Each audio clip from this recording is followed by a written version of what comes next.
Hello and welcome.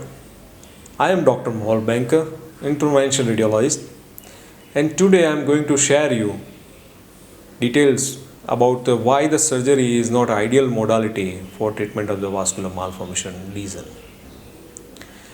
I am going to share you two facts: what is the principle of treatment of vascular malformation and whether this principle is applied to maintain during this surgical intervention or not. So there is a young patient presented with the pain and swelling with the difficulty in during walking, and patient has a slow flow venous malformation into the right lower thigh.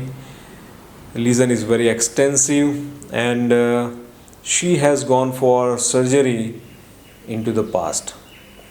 But after the surgery, patient has no benefit. Rather, the swelling and pain is increased.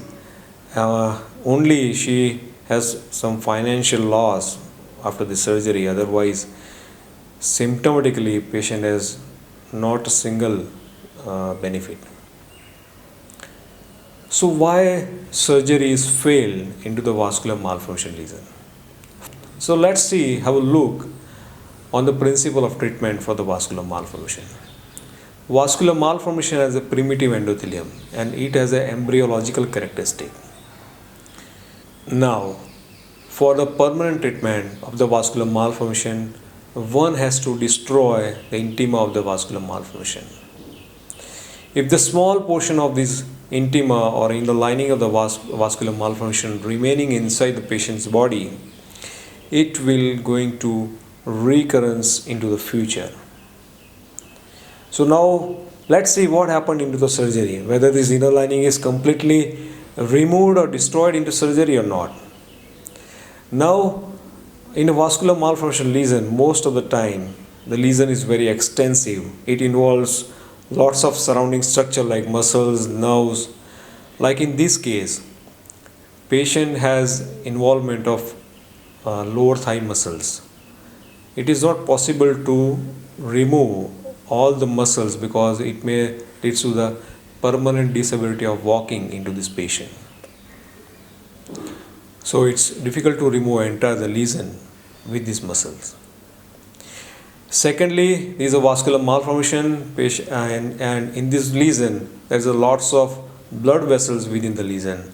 So whenever the surgery is done on this lesion, profuse bleeding occurs, and this profuse bleeding blurred the vision during the surgery, and that is the reason that it is not possible to remove the entire lesion because the vision is blurred during the surgery.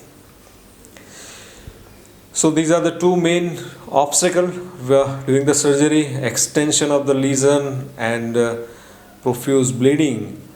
These two main obstacles leads to the almost difficult to remove the entire the lesion during the surgery, and the small portion of the lesion also remain inside the body.